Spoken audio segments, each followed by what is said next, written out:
The morning light slipped across the stone floor of Glücksburg Castle, cool and pale, as if the war outside had finally tired of casting shadows.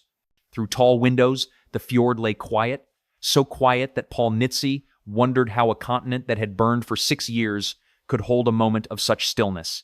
He adjusted the chair opposite him, waiting for the man who had kept the German war economy breathing long after logic said it should have collapsed. Albert Speer entered without haste, dressed not like a prisoner, but like an executive arriving for a board meeting. He carried no swagger, only calculation, the same calculation that had shaped Germany's factories and fuel lines and forced labor networks. Nitze, now serving on the Strategic Bombing Survey, studied him with the steady gaze of someone who had spent months trying to understand why entire cities had burned, and yet the enemy kept producing tanks, planes, and ammunition in staggering numbers. Outside, Europe was quieting. Inside this room, 2 men sat with one question between them. Can aerial bombing truly break a modern industrial state? Or does victory still belong to the side with greater factories, deeper resources, and overwhelming material power? The answer Speer was about to give would follow Nitze for the rest of his life. Paul Nitze had not begun his life in war rooms or interrogation chambers. Just a few years earlier, he had walked the polished halls of Wall Street, studying markets and balance sheets with the precision of a man who understood how numbers shape nations.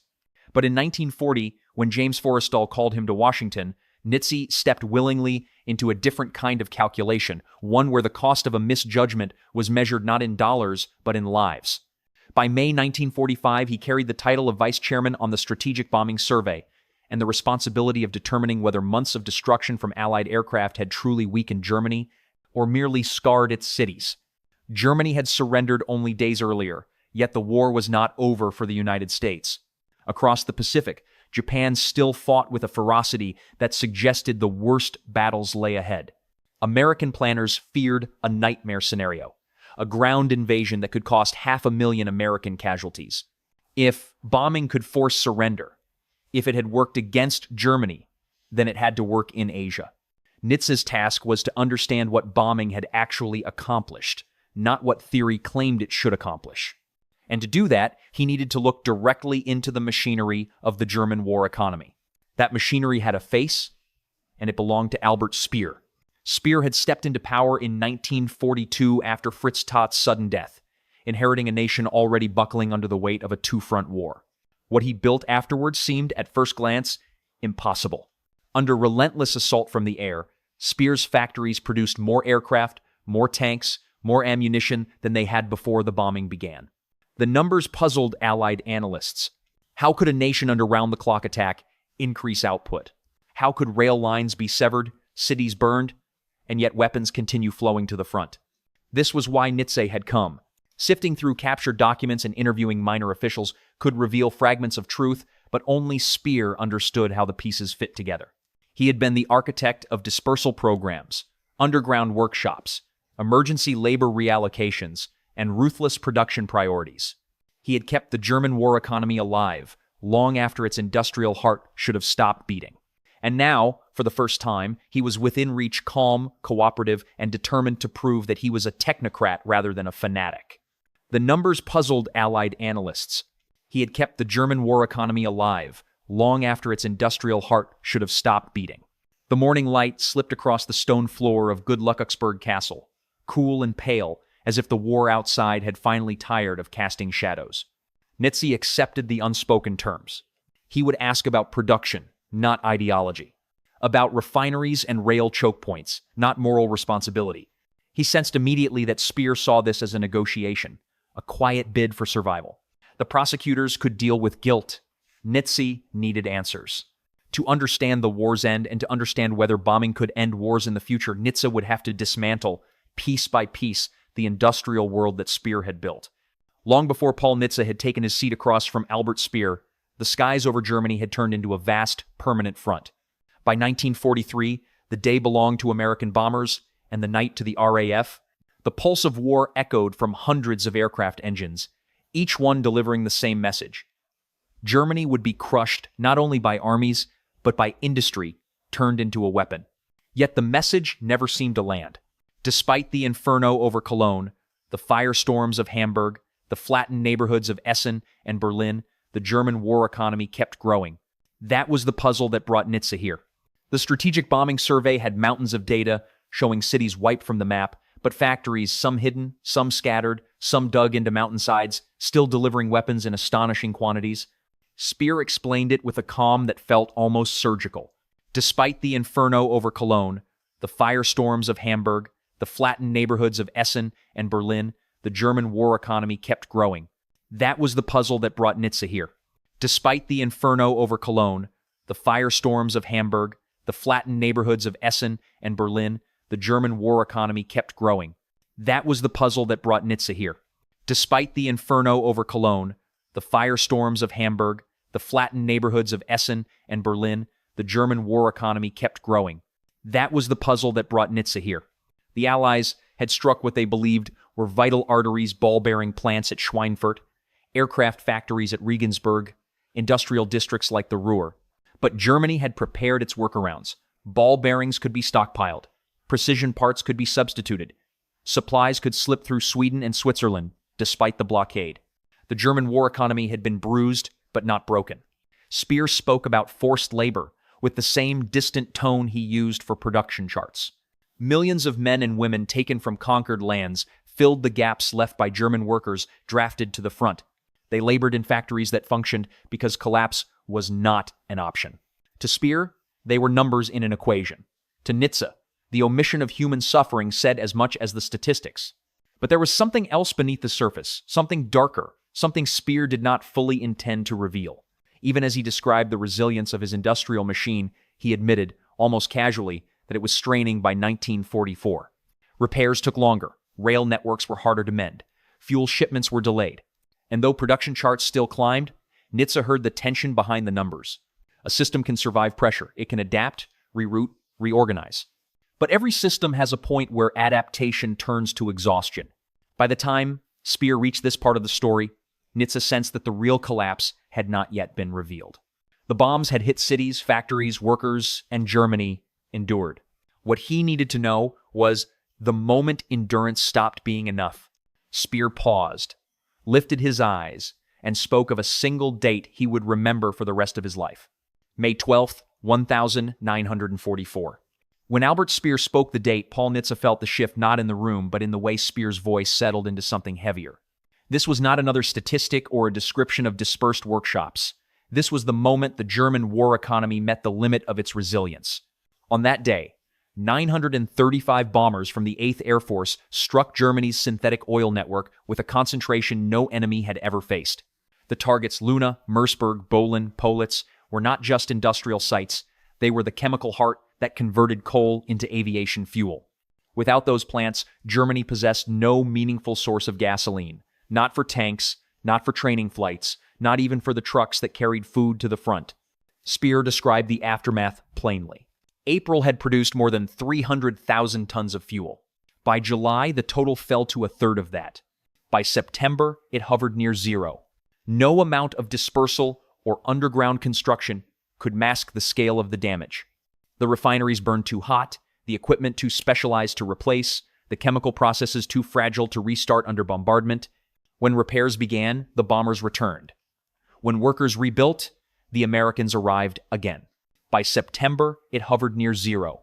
As fuel vanished, the consequences spread like cracks across glass. Luftwaffe units received aircraft they could not fly.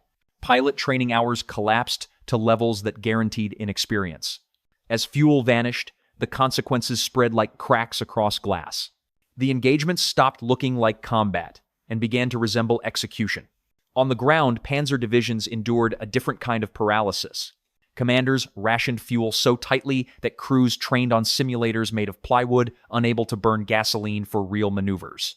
When the Ardennes offensive, the Battle of the Bulge, was launched, its survival depended on capturing Allied fuel dumps. When that gamble failed, entire armored units died standing still. Perfectly functional tanks, engines intact, guns loaded, crews ready abandoned for lack of a few gallons of gasoline. Speer described this with a detached clarity. The armaments miracle had continued even into 1944.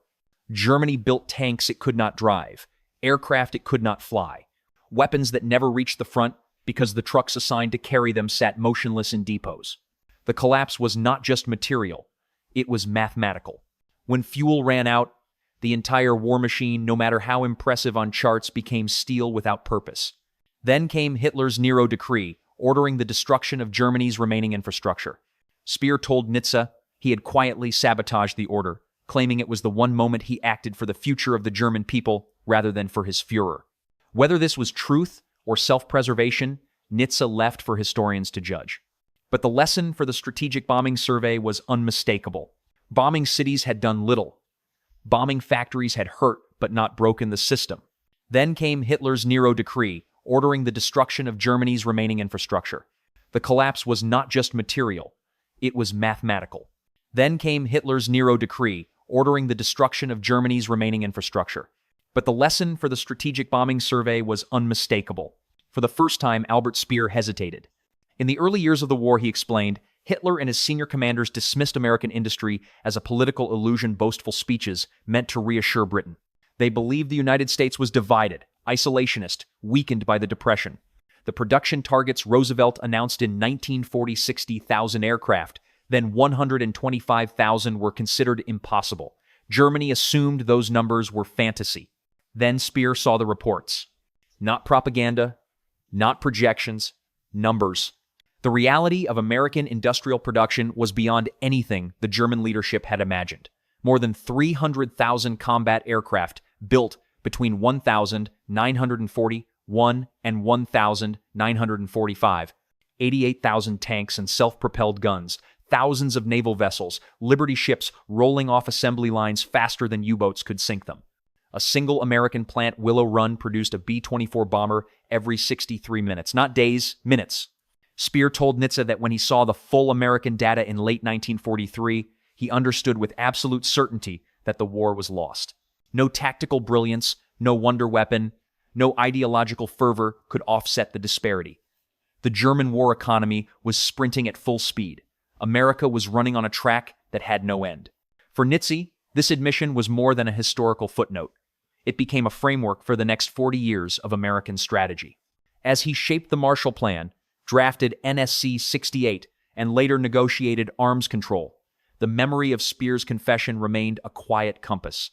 Great power conflicts are won not only on battlefields, but in factories, shipyards, and supply chains. Other nations absorbed the lesson as well. The Soviet Union tried to match American output through massive industrial expansion and collapsed under the economic weight in 1991. China took a different path, integrating into global trade and building a manufacturing base that transformed it into a 21st century industrial superpower.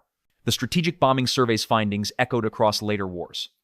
Vietnam repeated the mistakes of World War II, bombing morale and infrastructure without striking irreplaceable resources. The Gulf War, in contrast, applied the lesson precisely. Target oil, power, transportation. Break what cannot be replaced, and a modern military collapses. To Nitze, this was the core truth Speer had given him. Industrial capacity is not the background of war. It is the decisive front. When the week of questioning ended, the two men parted, one returning to Washington to shape the post-war world, the other preparing to face judgment. On May 23rd, Albert Speer was arrested with the rest of the Flensburg government. 2 years later, he stood in the dock at Nuremberg, no longer the polished technocrat Nitze had met in Glücksburg, but a defendant confronting the wreckage of a regime he had served with ruthless efficiency. Speer crafted a careful image there, the good Nazi, the apolitical architect who claimed to have been seduced by Hitler's charisma but ignorant of mass murder. He accepted a measured share of responsibility, just enough to appear honest, never enough to admit his role in the Holocaust. The tribunal sentenced him to 20 years, and he served every day of it. Bombing cities had done little. Bombing factories had hurt but not broken the system. He'd overseen expansions at Auschwitz. He had managed a vast network of forced labor. The humanitarian mask was a masterpiece of post-war self-preservation. He accepted a measured share of responsibility, just enough to appear honest, never enough to admit his role in the Holocaust. He'd overseen expansions at Auschwitz. The humanitarian mask was a masterpiece of post-war self-preservation. It shaped the Marshall Plan, informed NSC 68, guided nuclear posture debates, and influenced every calculation of American power during the Cold War. Long after the interrogations ended, the lesson remained unchanged.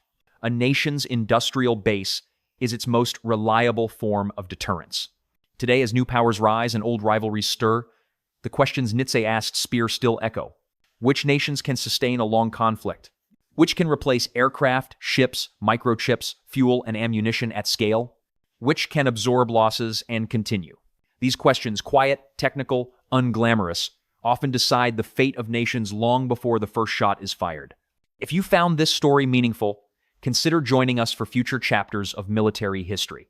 Each one reveals not just the battles that shaped the world, but the unseen forces, economic, industrial, human, that determined how those battles ended.